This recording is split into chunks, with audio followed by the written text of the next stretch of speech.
I'm Dr. Charlotte Narr, and I'm an assistant professor here at SIU in the School of Biological Sciences. I grew up in Minnesota, and I got my bachelor's in biology from the University of Wisconsin-Eau Claire, and then my master's from the University of Wyoming, and my PhD at Trent University in Ontario, Canada. After my PhD, I did a couple of postdocs. The first was at the EPA in Oklahoma, and the second was at the University of Wyoming.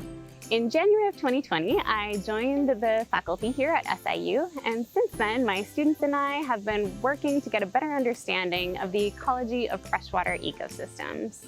More specifically, we're looking at how animals control and are controlled by the nutrients that human activities tend to dump in freshwater environments.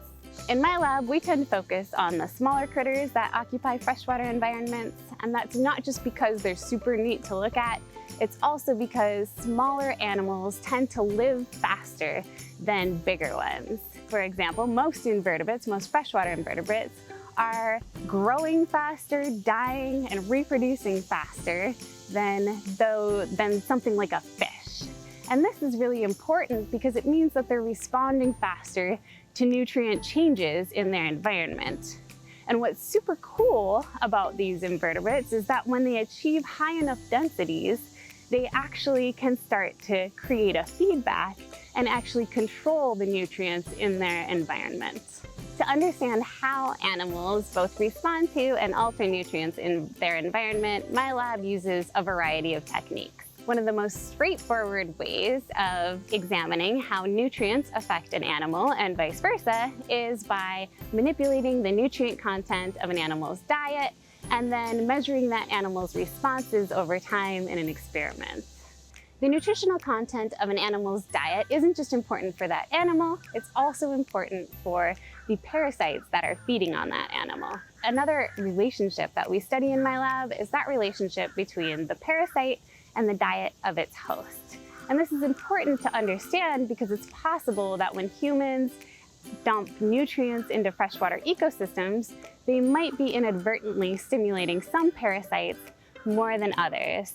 So, conducting experiments like my students do, where they're manipulating the diet content of a host and then also manipulating the parasites in that host, can help us understand which parasites are going to be selected for in those nutrient-enriched environments. We also look for answers to these types of questions on bigger scales. So this summer, my lab is taking full advantage of SIU's incredible experimental ponds facility.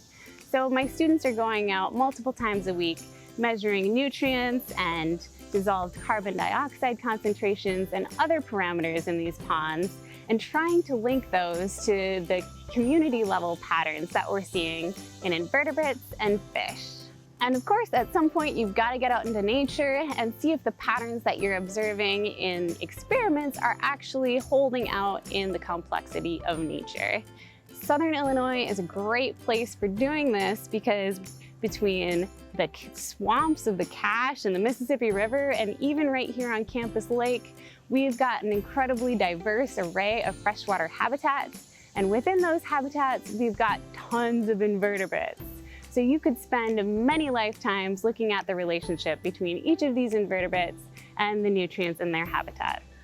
So if any of these topics are of interest to you, or you're just interested in learning more about the lab or even joining the lab, definitely check out the website below and shoot me an email. I would love to hear from you.